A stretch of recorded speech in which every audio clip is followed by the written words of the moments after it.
আমরা এসে গেছি মন্দিরে।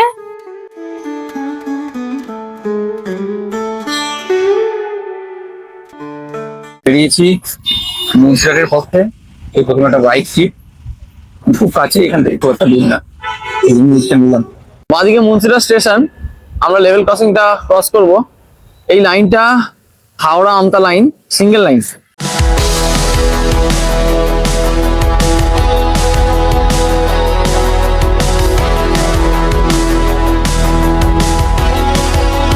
ট্রাভেল উইথ বিদেশি চ্যানেলের একটি নতুন ভিডিওতে আপনাদের স্বাগত।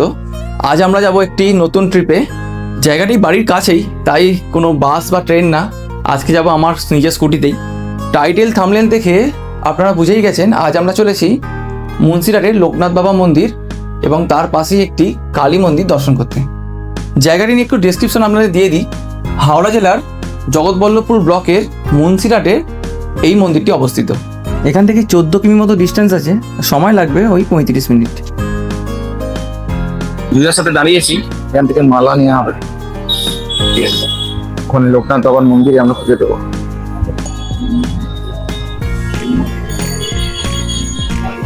জয়গুরু মিষ্টান্ন ভান্ডার থেকে মিষ্টি নিয়ে নেবো। আর মালা মিষ্টি নিলাম দুটোর জন্য, স্থানীয় পাওয়া যায়। এখান থেকে মুন্সিরহাট মোটামুটি 15 কিলোমিটার। ওখান থেকে লোকনাথ বাবার মন্দিরটা আরো একটু দূর হবে। দেখা যাক, এই প্রথম বাইক ট্রিপ। আমি আছি, আমার ওয়াইফ আছে বিদুশ্রী। চলো যা যাক, কতক্ষণ টাইম লাগে দেখি। এটা বাগানগোড়া। এখান থেকে আমরা সিদ্ধেশ্বর ফটিকগাছি হয়ে তারপরে যাব মুন্সিরহাট। প্রচুর আজকে লোক আছে, রবিবারের বাজার, কালকে ঈদ গেছে।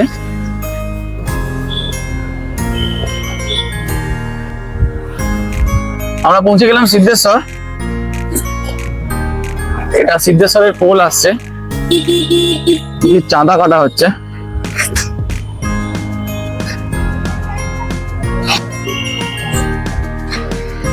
এখানে বেশ বড় করে শিবরাত্রির পালন করা হয়।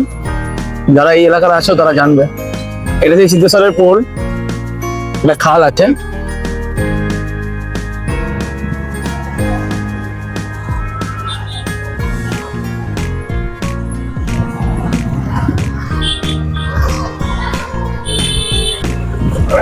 আমাদের একটু লেট হয়ে গেছে, আর একটু আগে বেরোনোয় ভালো হতো। পৌঁছে গেলাম ফটিকগাছির মোড়ে।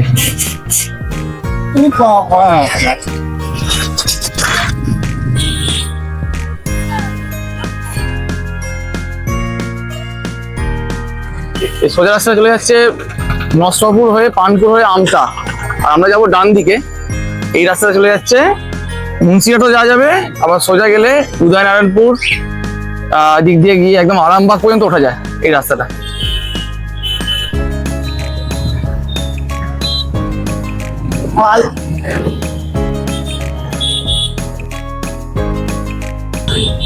এই রাস্তাটা খুব পপুলার, কারণ এখানকার দুদিকে গাছপালা দিয়ে রাস্তাটা এত সুন্দর করে তৈরি, গাড়ি চালাতে ভালো লাগে।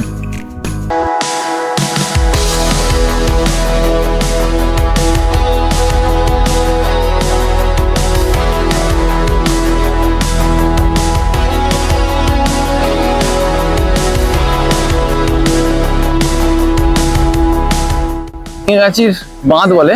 এই বাঁ দিকে যে রাস্তাটা যাচ্ছে এটা হচ্ছে মাজু পর্যন্ত চলে যাবে।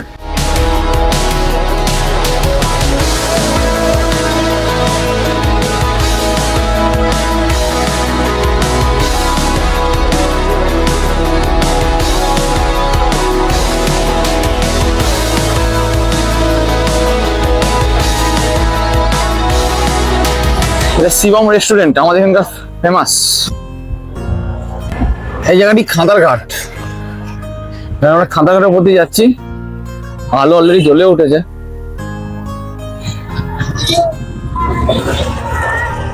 কোনো একটা অনুষ্ঠান হচ্ছে এখানে। আচ্ছা, ঈদের অনুষ্ঠান।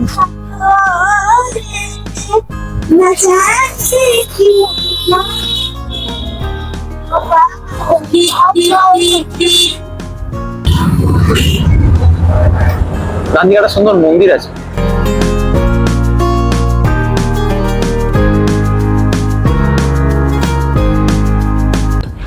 এটা মুন্সিরহাট সাকরাইল ট্রেকারের রুটের ট্রেকার। আগে এটাই প্রচুর জনপ্রিয় ছিল, তবে এখন অটো টোটো হওয়ার কারণে এই জনপ্রিয়তাটা কিছুটা কমে গেছে।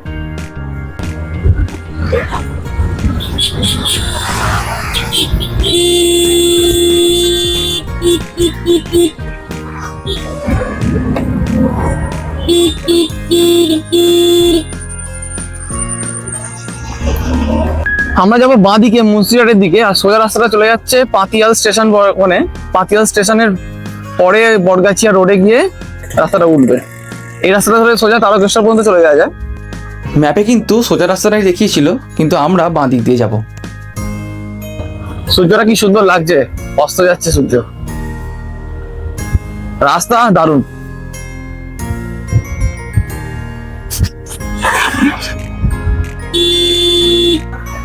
এই ব্লকটার নাম জগৎবল্লভপুর ব্লক। আমাদের বাড়ি পাঁচলা। আমরা যখন সিদ্ধেশ্বর ক্রস করলাম তখনই পড়ে গেলাম জগৎবল্লভপুর ব্লকে। এখানে দিকে আসলে কিছুটা গ্রাম্য পরিবেশ লক্ষ্য করা যায়। বাঁদিকে মুন্সিরহাট স্টেশন। আমরা লেভেল ক্রসিংটা ক্রস করব। এই লাইনটা Howrah Amta line, single line. দেখো একটাই লাইন আছে।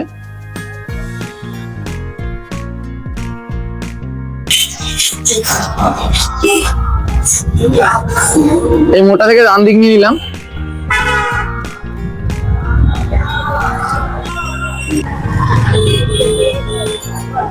মুন্সিরহাট সানরাইজ ট্রেকারের এটাই স্ট্যান্ড।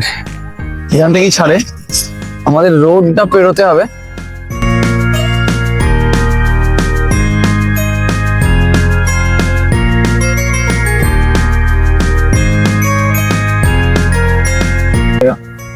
ডোমজুর বটগাছিয়া রোড, আমাকে ওই পারে যেতে হবে।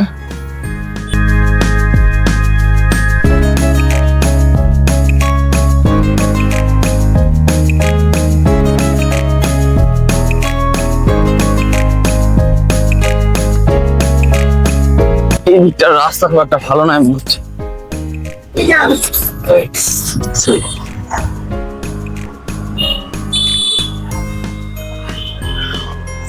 পাতিয়াল হয়েও আসা যেত, বা যারা হাওড়ার দিক থেকে আসবে তারা ডোমজুর রোডটা ধরবে। ডোমজুর বটগাছিয়া রোড, ওটা ধরেও আসা যাবে। আমাদের ভিতর দিয়ে এই দিকটাই সুবিধা। এই যে রাস্তাটা ক্রস করলাম, রাস্তার ডান দিকটা, যে রাস্তাটা ডান দিকে যাচ্ছে, ওটা একদম ডোমজুর হয়ে সলপের ওপর দিয়ে হাওড়া ঢুকছে, আর বাঁ দিকে আমটা চলে যাচ্ছে। এখান থেকে আর অল্প, বেশি দূর না।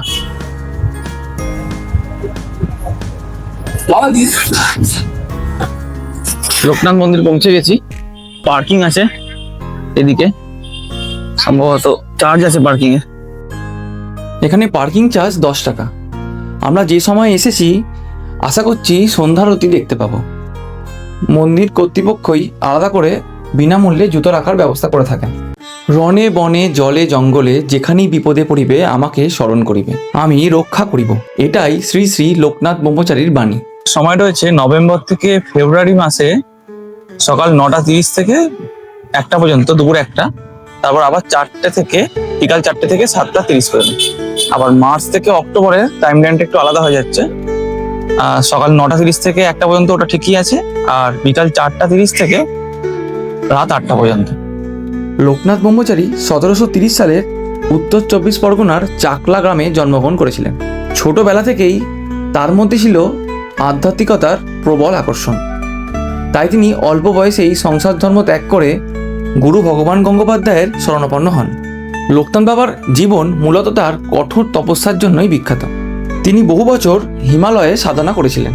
বলা হয় তিনি 100 বছরেরও বেশি সময় সাধনায় লিপ্ত ছিলেন। তাঁরই সাধনার ফলস্বরূপ তিনি অসাধারণ যোগশক্তি এবং আধ্যাত্মিকতার ক্ষমতা অর্জন করেন। তার আধ্যাত্মিক শক্তিতেই তিনি দূর থেকে মানুষকে বিপদে সাহায্য করতেন। বহু অসুস্থ মানুষ তার আশীর্বাদে সুস্থ হয়েছেন, এরকম বহু কথা প্রচলন আছে। ভক্তরা তাকে জীবন্ত ঈশ্বর বলেই মানতেন এবং তিনি এখনও রক্ষা করে চলেছেন। সেই জন্যই তার এই বিখ্যাত বাণীটি এখনও প্রচলিত রয়েছে। রণে বনে জলে জঙ্গলে যেখানেই বিপদে পড়িবেন আমাকে স্মরণ করিবেন, আমি আপনাদের রক্ষা করিব। এই মহান জীবনী 1890 সালে দেহত্যাগ করেছিলেন, তবে ভক্তদের মতে তিনি এখনও রক্ষা করে চলেছেন প্রতিনিয়ত।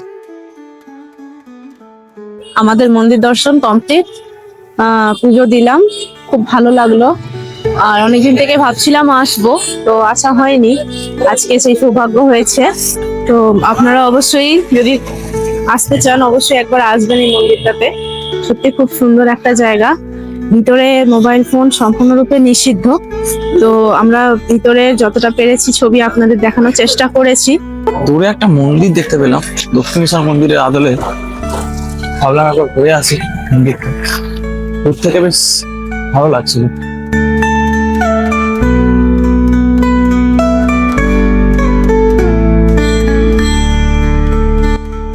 খুব সুন্দর মন্দিরটা, আলো দিয়ে সাজাতে আরো সুন্দর লাগছে। এটা একটা দক্ষিণেশ্বর মন্দিরের আদলে তৈরি। নবনির্মিত একটি মন্দির আর আলোকসজ্জা অসাধারণ। আমার তো দূর থেকে দেখেই মনে হয়েছে একবার আসতেই হবে, সেই জন্যই চলে এলাম।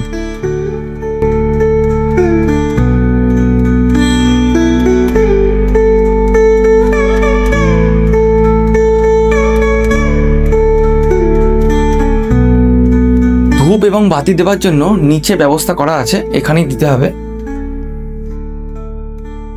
ভিডিওটি ভালো লাগলে অবশ্যই লাইক শেয়ার করবেন এবং যারা চ্যানেলে নতুন আছেন চ্যানেলটি সাবস্ক্রাইব করে আমাদের পাশে থাকবেন। সবাই ভালো থাকবেন, দেখা হচ্ছে পরের ভিডিওতে।